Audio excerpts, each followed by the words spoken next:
दोस्तों, अब जान रहे हैं भगवान कल्कि के लीलाओं के अंतर्गत आश्चर्यमयी घटनाओं को जो आदि शक्ति माता के पारिवारिक जीवन से घटित होते हुए दिखाई दे रही है। तो वीडियो के अंत तक बने रहें। चैनल में अगर आप पहली बार चैनल को सब्सक्राइब करके बेल आइकन पर दबा दें। कमेंट में जय श्री कल्कि जरूर लिखें। वीडियो को लाइक करना ना भूलें।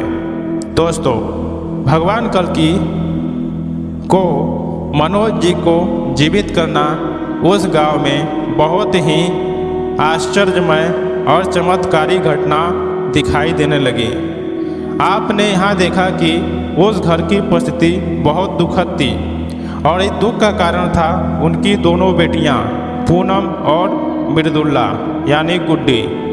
गुड्डी एक मनचली एवं अपंगु लड़कों के समस्त रहते हुए गांव की अधिकतर लड़कियां इसी के रेख देख में रहने लगी थी, जो कि गांव की अधिकतर लड़कियां गुंडागर्दी एवं मनचली हो चुकी थी।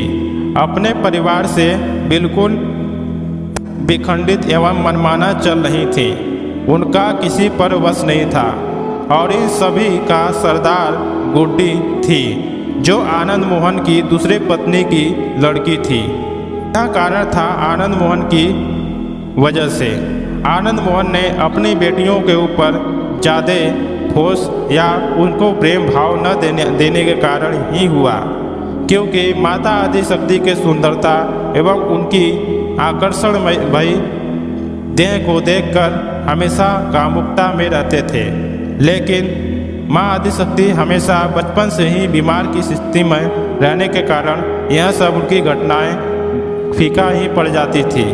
इस घटना से भगवान कल्कि जब आनंद मोहन जी के पुत्र मनोज जी को दूसरा जीवन दान देते हैं, तो यहाँ एक गांव में बहुत ही चमत्कारी रूप से घटित घटना होती है, जिसमें कि माता आदि शक्ति तो जानती हैं कि यही अब हमारे घर की सारी कष्ट पीड़ाओं को देख सकते हैं और हटा सकते हैं। इसी के बीच मृदुल्ला एवं गुड्डी, जो मृदुल्ला थी उसी का नाम गुड्डी था, वह गुड्डी भगवान कल्कि को भोजन बनाती और परसती भी। वह भगवान कल्कि को सोचती कि यह कुछ बोलेंगे तो हम इनको अच्छी तरह जवाब देंगे, क्योंकि अहंकारी और शैतान वाली प्रवृत्ति के बीच रहते रहते उसकी भी शैतान वाली प्रवृत्ति हो गई थी। इस बीच ही भगवान कल्कि को जब खाना परसती थी यानी भोजन देती थी, तो वह चप्पल पहनकर ही परसती थी और खाना बनाती भी थी। इस प्रकार से उसकी प्रवृत्ति भगवान कल्कि देखते रहे और कुछ नहीं बोले। बस उसका परिवर्तन ही देखने के लिए भगवान कल्कि चुप रहे और समय वह आया कि भगवान कल्कि के सामने धीमे धीमे वह झुकने लगी और अपने जीवन में परिवर्तन लाने लगी, जिससे गांव समाज में एक नया दिखाई देने लग गया कि यह क्या घटना घटित हो रही है। फिर धीरे धीरे गुड्डी के शरीर से दुर्व्यवहार, दुर्विचार और दुष्कर्मी वाली बातें अहंकारी के स्थान पर सत्कर्म, कर्तव्यनिष्ठ होने, सेवक होने चालू हो गया। उसके अंदर एक ऐसा भाव होने लगा और वह सद्भावी की मूर्ति के रूप में परिवर्तन होने लगी।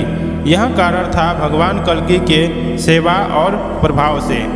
भगवान कल्कि ने धीमे धीमे उसको अपने पास बुलाना शुरू किया और उसे अपना धर्मपुत्री के रूप में स्वीकार कर लिए और अपने आप को उसके धर्म पिता के रूप में स्वीकार किए।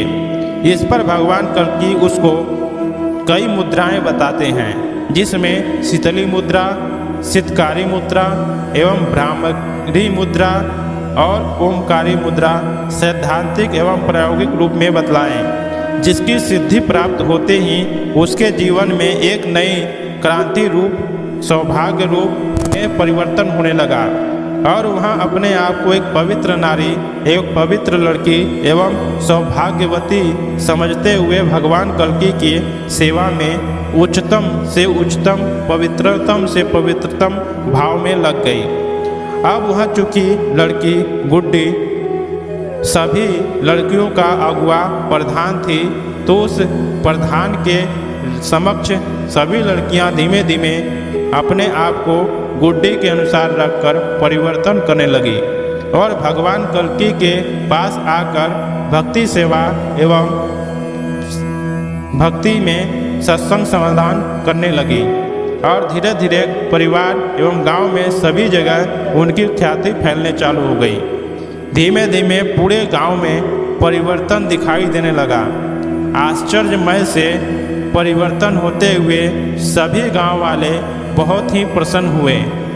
चूँकि माता पिता भाई बहन जो थे वह माता पिता भाई का बात नहीं मानती थी, वह अपने मनमाना घमंड में रहती थी। इस वजह से देखते हुए सभी गांव वाले भगवान कल्कि के इस लीला एवं इस चमत्कार से और प्रभावित हुए और भगवान कल्कि को दिव्य पुरुष एवं महापुरुष साक्षात भगवान के रूप में ही देखने लगे कि यह कोई सामान्य शरीर नहीं है, यह शरीरधारी कोई दिव्य पुरुष या देवता है या फिर भगवान ही है जो हमारे गांव में आकर हमारे बिगड़े हुए बच्चों को सुधार रहे हैं। इसमें सुधरे हुए न सुधरने वाले वह लोग बहुत भी अपने बच्चों पर यहाँ किए थे, लेकिन वह सुधर नहीं रहे थे। फिर भी भगवान कल्कि के इस प्रभाव से वह सुधरने लगे। अब दूसरी तरफ जो लड़के मन चले थे जो कि भगवान कल्कि के सभी लोग गलत ठहराने की कोशिश करने लगे, लेकिन भगवान कल्कि उन लड़कों के सामने जब जाते या आसपास से गुजरते तो वह सब क्षमा याचना मांगने शुरू करते और प्रणाम करते। भगवान कल्कि ने उन सबको समझाया भी कि पीछे पीठ पीछे तुम लोग क्या करते हो और सामने तुम लोग ऐसी बात व्यवहार करते हो, लेकिन जो शैतान प्रवृत्ति के लोग हैं वह शैतान करना छोड़ेंगे नहीं। इस वजह से धीमे धीमे गांव में संघर्ष भी बढ़ने शुरू हुआ। भगवान कल्कि के वहाँ रहने से उस गांव में चारों तरफ एक दिव्यता रूप फैलने शुरू हो गई। लोगों के अंदर एक नया उमंग एवं नया भाव प्रभाव बहने लगा। जगह जगह भक्ति सेवा एवं प्रेम की बात होने लगी। जगह जगह लोग अपने घरों में भजन कीर्तन करने लगे, जिससे भगवान कल्कि की यह लीला चमत्कार और भी अधिक प्रभावी रूप लेने लगी।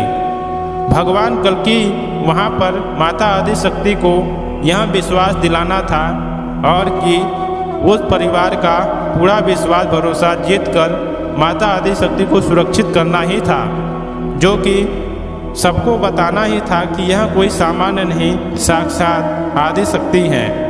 इस बात को समझाने के लिए भगवान कल्कि को यह सब घटनाओं को घटित करना ही पड़ता है और आगे जाकर यह सब घटनाएं साबित होंगी।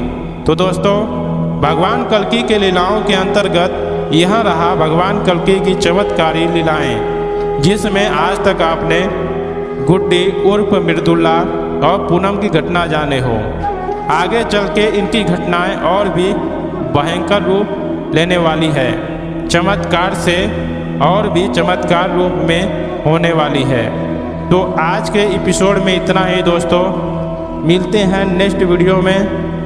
तो चैनल में पहली बार आए, चैनल को सब्सक्राइब करके बेल आइकन पर दबा दें। कमेंट में जय श्री कल्कि जरूर लिखें।